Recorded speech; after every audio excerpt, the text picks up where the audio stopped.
Olá pessoal, tudo bem com vocês? Tô voltando a fazer alguns vídeos, fui incentivado alguns alunos aí a fazer vídeos aqui pra gente poder trocar ideia, pra gente poder fazer pra eu poder fazer um vídeo mais comprido, um vídeo com conteúdo mais intenso e tal.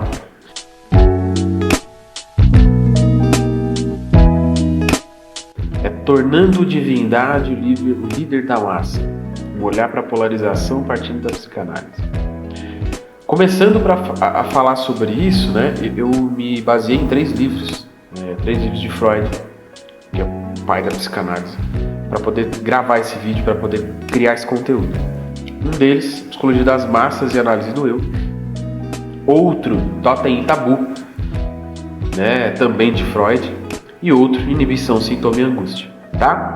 Primeiro dos livros, Psicologia das Massas e Análise do Eu, a gente vai falar sobre, Freud vai falar, por incrível que pareça, um século atrás, e esse livro ainda se faz presente nos dias atuais.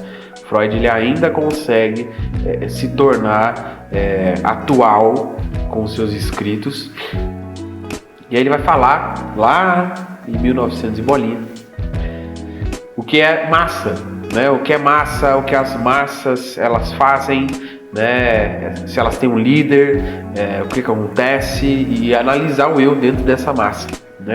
Primeiro de tudo, para a gente não se estender muito, né? Logicamente que a gente não vai esmiuçar o livro todo, e na verdade aqui nem é essa a ideia. Aqui na verdade é a ideia de trazer sobre a temática que foi escolhida. A gente vai falar então, primeira coisa, o que é massa? A massa é um ajuntamento de pessoas, né? E esse ajuntamento de pessoas não é, por exemplo, você no metrô. Não é, por exemplo, você na faculdade, nos corredores da faculdade. Não é isso. Muito pelo contrário. A massa é um ajuntamento de pessoas que, entre elas, existe uma afinidade. Vou pedir desculpa a vocês, eu estou com a rinite atacada, então, consequentemente, meu nariz está trancado e ele está praticamente escorrendo. Mas vamos lá. Essa massa ela tem uma afinidade, seja ela moral, religiosa, profissional, ética, ela tem uma afinidade. Ela se liga, ela se ajunta em algum ponto, em alguma coisa. E aí, essa massa, ela vai precisar, como todo grupo, ela vai precisar de manutenção, né? Vamos pensar para você andar com o seu carro, para ele continuar sendo um bom carro, ele precisa de manutenção. E, consequentemente, precisando de manutenção, então, a gente vai falar da manutenção do grupo, dos participantes dessa massa e tal. A gente vai listar algumas coisas. Por exemplo, o amor ao semelhante e o ódio ao diferente. O que é isso? Vamos pensar, por exemplo, quantos de vocês que estão assistindo agora, para esse tempinho aqui agora, pensa aí. Quem que você votou na última eleição? Você gosta de quem votou na mesma pessoa que você votou. E você, pode ser que você não odeie, assim, escrachadamente, conscientemente, mas você não gosta de quem votou no outro candidato. Correto? Amor ao semelhante, ódio ao diferente. E aí, de fato, a massa, ela precisa de um líder, né? Freud, ele coloca ali no seu livro que toda massa, ela vai ter um líder, né? E aí, consequentemente, esse líder, ele vai ser o balizador dessa massa, né? Vamos pensar a palavra baliza, né? A baliza, ela serve para guiar, né? Então, o líder, ele vai guiar esse grupo. Se esse grupo vai ser mais extremista, se esse grupo não vai ser extremista, se esse grupo vai andar por um lado, se esse grupo vai andar por outro. Quem vai definir é o líder.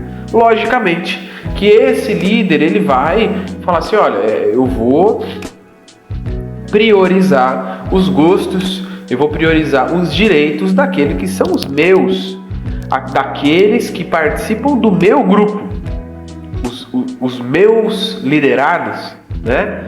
E aí, consequentemente, ele vai tomar decisões e tal para que agracie, para que beneficie os do grupo que ele lidera, certo? E o líder, ele usa dessa apropriação da significância desse grupo. Ou seja, se estamos em um grupo que gosta de rock, o líder desse grupo vai tomar decisões partindo da ideia de que nós gostamos de rock.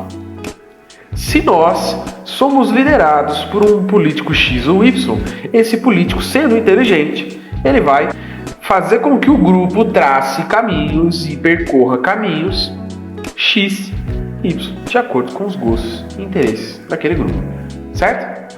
E logicamente que ele vai usar isso para se manter nesse grupo. Essa é a manutenção do grupo, é a manutenção para que ele fique ali no grupo. Um exemplo claro disso é que nessa nova eleição nós temos um grande exemplo da esquerda, o próprio Lula. Ele está há muito tempo como um grande líder da esquerda brasileira. Por mais que, logicamente, se a gente entrar num embate político aqui, ele não é de esquerda. Ele é um governo progressista meio que fantasiado. Mas não entremos ali nas entrelinhas, tá? Vamos manter aqui na psicanálise. Então, consequentemente, esse líder ele vai usar desse significado que esse grupo tem, da significância que esse grupo traz para se manter no poder, para se manter de fato liderando esse grupo, tá? E aí, de fato, por que se cria uma divindade a partir desse líder? Porque a divindade daqueles participantes do grupo, ela é amolecida. Porque aí, para eles, de fato, quando eles estão em grupo, né? Eles estão em grupo. Então, nesse grupo, aquilo que é considerado amoral, antiético, vai ser feito. Porque em grupo, a moralidade, o julgamento do que é certo e errado vai ser dissolvido. E, consequentemente, algumas coisas erradas podem acontecer. Mesmo que as interpretações desse próprio líder, né? Vamos pensar lá, teu líder João. Desculpa, João, se você está assistindo, mas não é sobre você. É um exemplo. O líder João, ele é o líder da massa das amoebas. Esse líder João, ele vai falar muitas coisas incoerentes, incorretas e totalmente fora da realidade comum e saudável do ser humano. Ok, temos um ponto. Esses indivíduos, eles vão olhar para o João e falar assim: João está errado. João está errado e a gente precisa questionar o João. Não. Por mais que o julgamento desse líder e as falas desse líder sejam erradas, e quando eu digo erradas, logicamente que a gente vai entrar numa ideia de subjetividade e tal, mas partindo do pressuposto de que por lei existe certo e errado, por mais que, mesmo que por lei, a fala do João seja errada, os seus liderados não vão questionar, porque eles vão cometer atos irracionais. Evitados lá no seu privado, quando ele está sozinho, ele ia falar: não, vou ficar quieto aqui, é capaz de eu me dar mal. Mas quando ele está em massa, a conversa é outra. Um exemplo disso é o ato de 8 de janeiro. Golpe de Estado foi tentado, né, lá em Brasília. Os indivíduos, eu aposto que os indivíduos que estavam naquele local, estando sozinhos, eles iam olhar e falar: não vamos fazer isso porque isso vai dar ruim. Não vamos fazer dessa forma, não vai dar certo, a gente vai ser preso, a gente vai sofrer consequências, a gente vai sofrer com isso, aquilo e tal. Mas como eles estavam em massa, moralidade é dissolvida. Falemos também de Totem e Tabu, outro livro de Freud, muito famoso. Todos os livros de Freud são bem conhecidos, né? No mundo da psicanálise e tal, no mundo da saúde mental. É um livro famoso que a gente precisa diferenciar. O que é totem e o que é tabu? Para a gente começar essa conversa sobre totem e tabu, a gente vai diferenciar. O que é tabu? É tudo aquilo que sai fora de qualquer padrão já pressuposto pela sociedade. Então, consequentemente, se você fala que meninos vestem azul, meninas vestem rosa, se o menino veste rosa, ele está indo contra um padrão que já foi pressuposto pela sociedade, ou seja, é um tabu. E o que é totem? Totem é aquilo, aquela ou aquele, não sabemos, gênero, não existe, nesse caso, que impede o tabu de acontecer. Um exemplo claro disso, nós temos as nossas leis. Algumas das nossas leis não fazem sentido algum. O exemplo delas, né, e aí vocês podem dizer que cabe a opinião pessoal e tal, mas isso não é opinião pessoal, é ciência. a criminalização do porte da maconha, independente de qual seja ele, o tanto de gramas que exista nesse porte. Não faz sentido algum. Essa lei não foi discutida por especialistas, foi discutida pelo jurídico do Brasil. Então, consequentemente, isso é um tabu. Consumir maconha, enfim, qualquer coisa que envolva essa substância psicoativa é um tabu. Totem é a lei. Criminalização para com o porte da maconha. Deu para entender agora? Espero que você tenha entendido. E aí, consequentemente, vamos pensar, por exemplo, que hoje, 2024, estamos vendo algumas evoluções sociais no que diz respeito à liberdade de gênero, combate ao racismo, igualdade, enfim. Estamos vendo alguma evolução, apesar de eu achar que estamos engatinhando pelo tanto de tempo que nós temos de existência. Tabu? De fato, igualdade de gênero, liberdade de gênero, combate ao racismo, falar sobre racismo, dizer racismo existe e é estrutural. Tabu. O Totem diz que isso é errado. Você já conversou com alguma pessoa e falou assim, não, mas não existe racismo. Racismo é coisa da sua cabeça. Não existe machismo. Você já conversou com esse tipo de pessoa?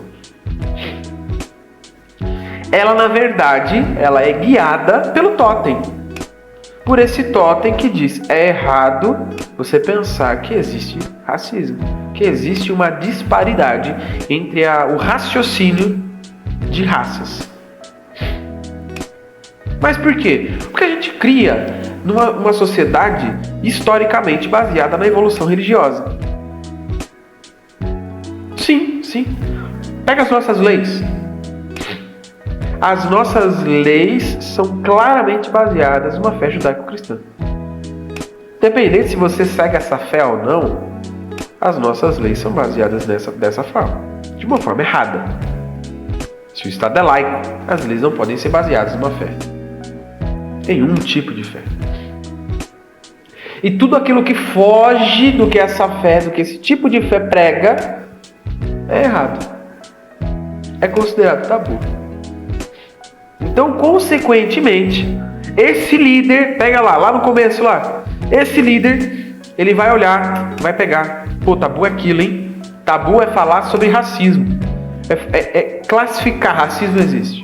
Tabu é dizer, por exemplo, que a comunidade LGBTQIAPN+, ela precisa de direitos.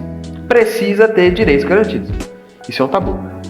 Então eu vou fortalecer o Totem, já que o grupo dos meus liderados, eles acham isso errado também. Por último, a gente entra no outro livro de Freud, Missão, Sintoma e Angústia, que particularmente eu gosto muito desse livro. Esse livro faz sentido para muitas temáticas.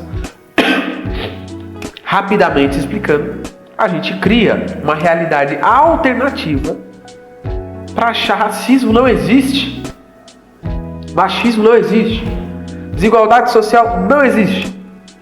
Tudo está disponível para todos e a todo momento. Qualquer hora, você pode ir lá comprar uma Ferrari. Existe, tá tudo certo, tudo bem. Mesmo você sabendo que você não pode comprar uma Ferrari agora. E provavelmente nem daqui 10 anos, 20, 30, enfim.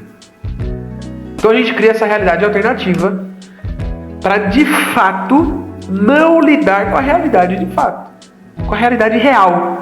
Eu sei que é redundante falar realidade real, mas nós criamos uma realidade alternativa para não poder de fato nos desvendar. Como se nós de fato estivéssemos com um filtro, como um filtro do Instagram e tal, para não ver a realidade. Você bota lá nas suas fotos os seus filtros e tal, para você não ver os seus defeitos. Assim é para com a sociedade.